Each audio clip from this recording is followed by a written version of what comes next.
Okay, so in this lesson, we're going to look at a real life application of integration, and you're going to really get a start to get a sense of, how this stuff actually gets applied in real life. Because I'm sure you always hear math is used in science and all sorts of things. So let's go through this one. So we have that a ball is thrown upwards with an initial velocity of 64 feet per second from an initial height of 80 feet. And we want to find the position function given the height s as a function of time t. And then we need to find when the ball hits the ground.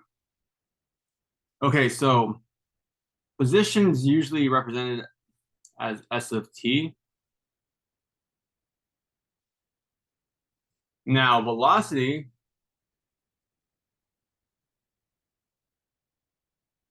is, let's recall, the derivative of position, so it's equal to s prime of t.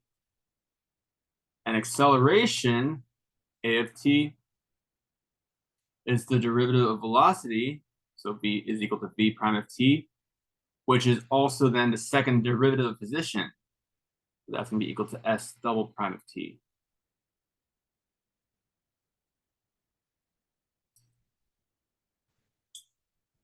So we need to find the equation for s of t. Now let's first look at what we're given. We're given that the initial velocity is 64 feet per second. So what that means is v of 0, initial velocity, is 64, assuming that we're going to keep all the units in feet per second. And it says that the initial height is 80 feet. So that means s of 0 is equal to 80. And just to draw a sketch of, what's going on, because sometimes it can get confusing if you forget that we're dealing in motion in the up and down direction for the most part. So essentially, let's say that the ball is thrown from a position like up here at 80. And I'm sure you probably heard that when you throw an object that's only under the influence of gravity, it's called a projectile, and it follows a parabola. So it goes upwards for some amount of time, reaches its vertex or its maximum, then it comes downward. Okay, so let's now start to figure out how we need to set this up. So let's look at how the integrals work with one another. So since acceleration is the second derivative of position and the first derivative of velocity, that means when you integrate the acceleration function, a of t, dt, that'll give you the antiderivative of acceleration, which is velocity. That'll give you v of t.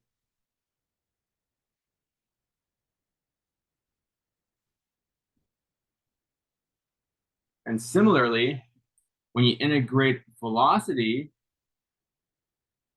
that'll give you the antiderivative of the velocity function, which is position. So I'll give you s of t. Now, the one piece of knowledge you need to have in this problem, if you're not given, is the speed of gravity or the force of gravity. And since we're looking at our units in feet, gravity is essentially about negative 32.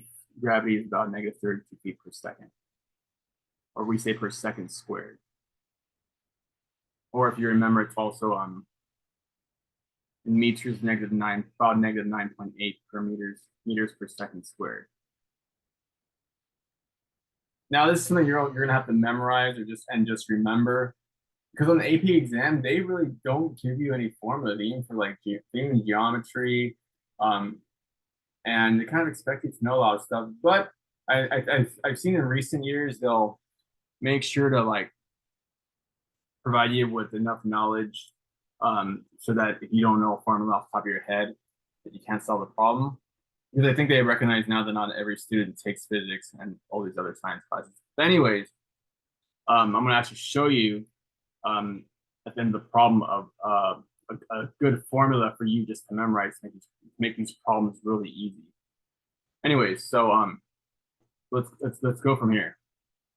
So that means that if gravity is negative 32 feet per second squared, that's, you know, what the acceleration function is.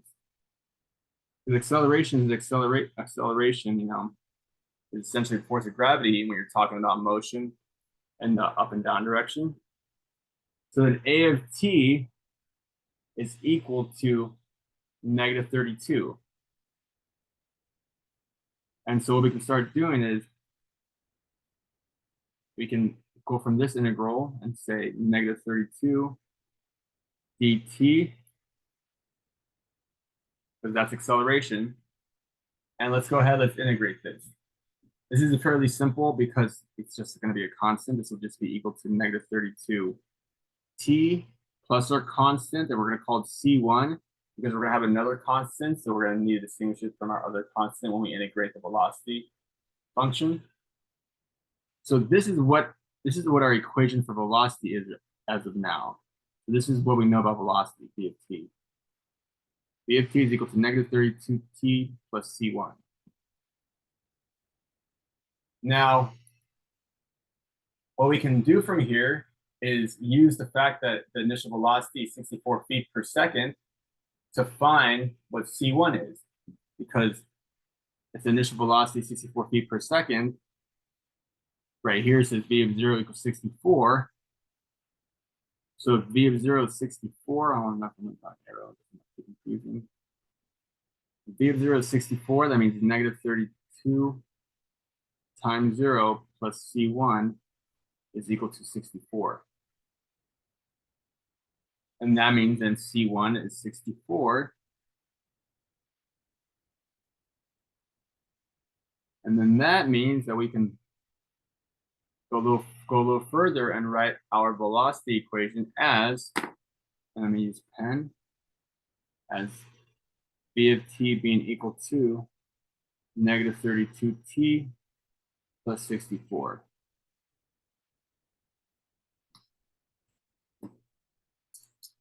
But of course, we need the position equation, so we need to go and look at the integral of velocity to get position. So we need to work with this.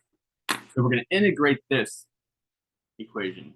So we're going to integrate the equation negative, or the velocity function negative 32t plus 64 dt.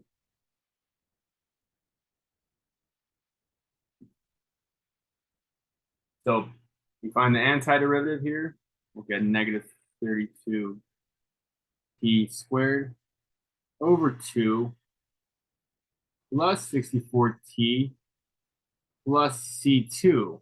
That'll be our next constant. We don't want to call it c or c1 because we already used that. And let's go ahead, let's kind of simplify this a little bit. The negative 16 t squared plus 64t plus c2. Now we can solve for c2, and let me actually write this again. This is our equation for position. This is s of t. So we can find s of t by solving for c2 and by using the information that we're given that s of 0 equals 80. So just like with the velocity equation, we can find c2 by using this information. And so we're going to make it so that this will be equal to 80 when t is 0. So we're going to have negative 16 times 0 plus 64 times 0 plus c2 equals 80. And then so c2 is then equal to 80 because this doesn't count as anything. And then we can write our position equation as s of t is equal to negative 16t squared plus 64t plus 80. Bang. All right, now we can go ahead and find when the ball hits the ground. So that's part A. We have a position equation. So when does the ball hit the ground? Well, this is gonna, this is just a model of what we're looking at in terms of the projectile. It goes up and it hits the ground at some time t. So we're talking about the time axis. This is measuring time, where this is measuring position. So when it hits the ground, its position is 0. It's because it's 0 feet above the ground when it hits the ground. So what we want to do is set S of t equal to 0. So we're going to set S of t equal to 0.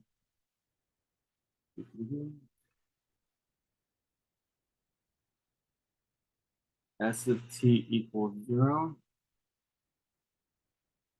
And we're going to solve for the zeros of this equation. So let's start off by factoring. Let's factor out a negative 16.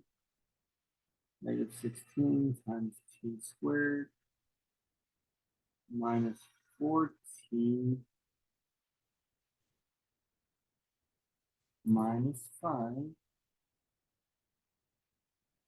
negative, or 0 equals negative 16 times t minus 5 times t plus 1.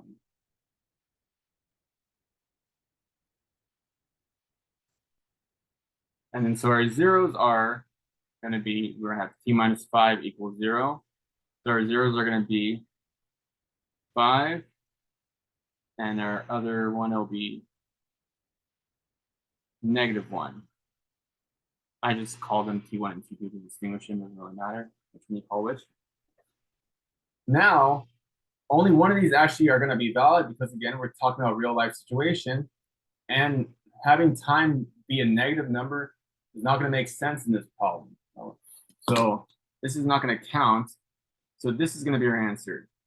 The ball, the ball is going to hit the ground 5 seconds later. The answer is that it takes 5 seconds for the ball to land on the ground. All right, so that's essentially what you have to do to answer this problem. Now, something that's helpful when you're dealing with physics-based problems is that you're going to notice that this equation is just the quadratic function that you learned, in your algebra life. You remember, like, you did probably learn, f of t equals ax squared plus bx plus c. If that's what this is, you have a is negative 16, b is 64, and 80 is at c. But because, again, this model is parabolas, which is what a projectile will look like. Now, furthermore, when you apply this equation in physics dealing with projectiles, it's actually going to follow this position function that's generally going to be in the form S of t equals 1/2 gt squared plus v naught t plus s naught.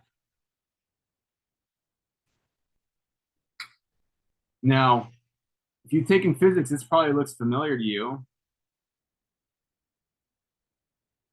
Remember, G is gravity. G is the force of gravity. If you're talking about meters, you're going to use negative 9.8 meters per second squared. If we're talking about feet, we're going to use negative 32 feet per second squared. Where I wrote initially at the beginning. And then v naught is your initial velocity. If you recall from physics, if you've taken it, that's your initial velocity.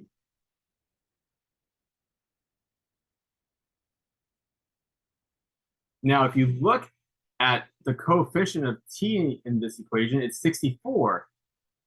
And this is not a coincidence. It says that the ball is thrown with the initial velocity of 64 feet per second.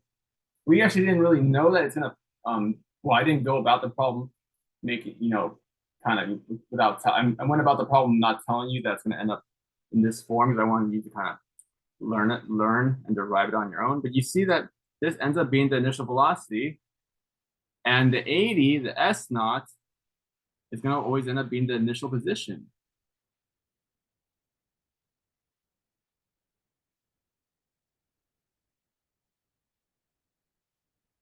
And so then when you're actually given one of these problems on like an exam and you happen to know this equation, you can simply just jump straight to this and plug in -32 for G, because then you're going to have 1/2 times -32. And what do you know? You get the -16. The V naught, you're going to get 64. And the S naught is your 80. And you're then going to already have your equation for the position. The only real times that's not going to follow this is when you have other like factors, like, air resistance or, heat. And that's really when you're talking about really advanced like engineering problems, you're not going to really have to deal with until you get to college. All right, so there you go.